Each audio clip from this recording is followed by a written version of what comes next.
I want a divorce." Stunned by these words from my wife, Emily, I was at a loss for words. Emily had said this without giving me any reason at all. "My name is John, and I'm 28 years old. I live with just my wife. I work at an advertising agency. My job is demanding, and I've struggled to find time for Emily. Could that have been the cause?" Emily suddenly brought up divorce. No matter what I asked, Emily adamantly demanded a divorce, and eventually, I had no choice but to give in. To some extent, I felt forced, but I signed the divorce papers and we ended up divorcing. Even after that, I couldn't quite forget about Emily. And no wonder, she was the most beautiful girl on campus when I was in college. Incredibly cute and kind to everyone. Her sleek, neat bob, and the dimples that appeared when she smiled. Emily, always surrounded by guys, seemed unapproachable to me. However, by chance, we ended up in the same seminar and started talking more. We both loved animals, and coincidentally, our thesis topics were related to marine and terrestrial creatures. We often visited zoos and aquariums together on our days off for research. We successfully completed our theses, collaborating along the way. Upon graduating from college, I mustered all my courage and confessed to Emily. I just wanted to convey my feelings, but to my surprise, Emily said, "I liked you too." It felt like a dream. I had managed to make Emily, the girl everyone admired, my girlfriend. I decided to become a man worthy of her. I diligently worked on my appearance and started working out. At my job, I spared no effort, becoming the most competent among my peers. I could do anything for Emily. Our relationship continued smoothly. Emily was thriving as an interior coordinator. We squeezed in dates amidst our busy schedules. After about 2 years, I started thinking about marriage. We were on a date at Emily's favorite aquarium. As Emily was looking at the fish through the glass, I said, "Can I talk to you for a moment? I have something important to say." When I called Emily, she turned towards me. It was just Emily and me there. All around us, various colorful fish swam gracefully. I pulled out a small box from my pocket and said, "Will you marry me, Emily? I promise to make you happy, no matter what." I opened the small box in front of Emily. At the sight of the sparkling diamond engagement ring, Emily let out a gasp of surprise. Tearfully, Emily gave her answer. "Of course, I'm looking forward to it." And just like that, everything fell into place, and Emily and I got married. We were on top of the world in both our careers and love life, fearing nothing.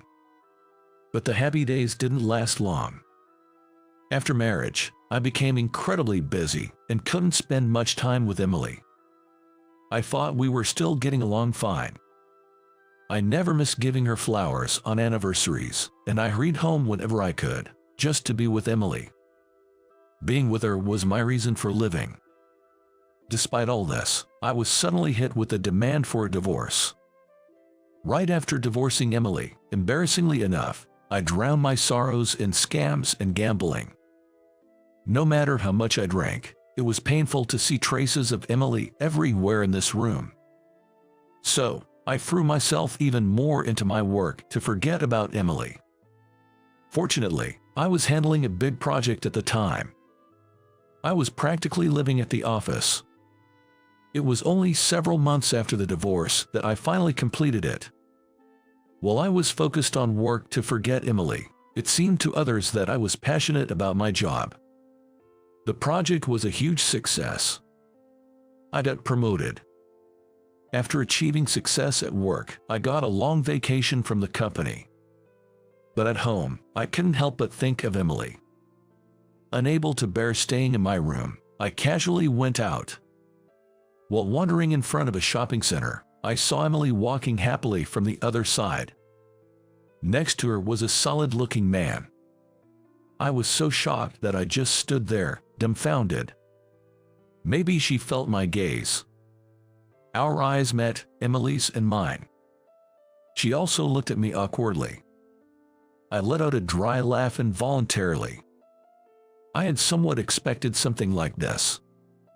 There's usually only one reason a man gets divorced unilaterally by his wife.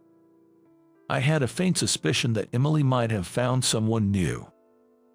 Even during our divorce, I actually asked Emily about it. She kept insisting it was not that, but it turns out it was. Seeing Emily with an unknown man, I couldn't stand being there. As I tried to flee from Emily, the man she was with suddenly yelled at me. "Hey, don't run away," he called out to me loudly enough for the people around to hear, and even grabbed my arm to stop me. I had reached my limit. I finally snapped, grabbing the man by the collar and shouting back, "You stole Emily from me. What are you talking about?" Two men scuffling in front of the shopping center. The passers-by started murmuring. Then, "It's not like that, John. Please, listen to me." Finally, Emily, the person in question, began to speak. But I couldn't stop the emotions I had been bottling up from overflowing. The man with her desperately tried to restrain me as I was about to lash out. Thanks to him, I was spared from being reported to the police by the bystanders. Emily calmly tried to reason with me. She wanted to talk and explain everything. I was taken to a cafe by the man. Luckily, there were no other customers. A convenient setting for our awkward triangular discussion. In the tense atmosphere, Emily quietly began to speak. "The truth is, I only have a few months to live. I'm currently staying at a hospice run by this man, Brian." I was so shocked by this sudden revelation that I couldn't find the words. Her lifespan, hospice, Emily. It took about 10 seconds before I could fully grasp the situation, and all I could do was silently listen to Emily's story. Emily spoke calmly. Soon after we married, she received a notification for re-examination during a health checkup for cervical cancer. I was busy with work day after day, and Emily had no pain, so neither of us suspected it was cancer. That's why Emily didn't rush to get the re-examination. A few months later, when Emily finally visited the hospital, the cancer had metastasized beyond her uterus, and the doctors couldn't do anything. Emily was suddenly given a prognosis of her remaining life. After that, Emily struggled terribly with her thoughts. I was a young, promising professional in the prime of my career. We had just married, and sooner or later, we had to think about starting a family. Emily needed to be hospitalized for treatment, which would require a nursing attendant. If she told me about her illness, especially knowing she had a limited time left, I would probably abandon my work to stay with her. Emily, thinking about my life without her, wanted me to focus on my career. So, she decided not to tell me about her illness, not wanting to hinder me. Emily has decided to leave me for good. It seems she intends to play the villain, believing that by doing so, it'll spur me to move on and perhaps even make me feel better, as I'd want to prove her wrong. In fact, she thinks it might even help me cut ties with my lingering attachment to her, allowing me to remarry someone new. Emily's heart-wrenching act of deception. I was completely fooled by it. The man with her was the owner of the hospice where Emily was staying. Brian, the owner, had always opposed Emily's decision to continue lying and was angry that I was being deceived. He apologized repeatedly for yelling at me earlier. But there was one thing Emily hadn't anticipated. That was my continuing love for her. No matter what lies Emily told, I couldn't simply forget her. Hearing all of Emily's story, I didn't feel angry with her. Instead, I fell for her even more. Emily's lies weren't for her own sake. Rather, she was sincerely worried about my future after losing her, even sacrificing our life together. Knowing that Emily was thinking of me until the end, I couldn't stop crying. I loved Emily sincerely, But more than that, I was loved so much by her. Emily spoke while trembling slightly. The sudden terminal diagnosis, the divorce, and living alone in a hospice. How much she must have suffered. I instinctively wrapped Emily's hands in mine. And I told her clearly. "Do you remember my proposal? I said I'd always make you happy, remember that?" As I spoke with a smile, Emily nodded while shedding tears, then asked in a small voice, "My time left is very short. Is that okay with you?" I said, "Of course," and took Emily's hand. Pulling the chain of my necklace out from under my polo shirt, I revealed, "Oh, my wedding ring that I gave you when we separated," Emily exclaimed in surprise, and I couldn't help but smile. Yes, it was our matching wedding rings from when we were newlyweds. Even though we were divorced, I always wanted to be with Emily. So I connected the two wedding rings to a chain and wore them close to my skin.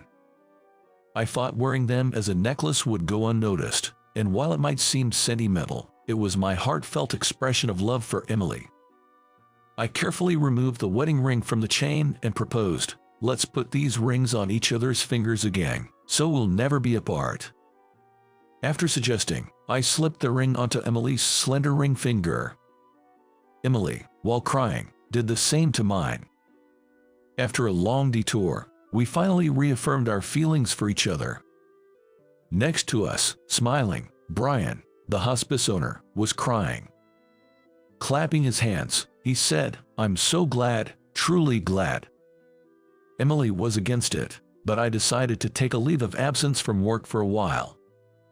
My boss, who had also lost his wife early, understood and agreed to take over my work responsibilities. I brought Emily, with her limited time left, back to our home instead of the hospice. We decided to spend our final moments together. Emily made bento boxes, and we went to various places. We visited a local flower field, a ranch, a zoo, an aquarium, and even the top of the rock. The most memorable visit was to the National Aquarium, a place Emily had longed to see. The last few months with Emily were incredibly peaceful, becoming unforgettable memories for a lifetime. Several months have passed since Emily's passing. It's not that I don't feel sad or lonely. But Emily will always be in my heart. I will continue to live my life to the fullest, cherishing our memories. That's the promise I made in the end.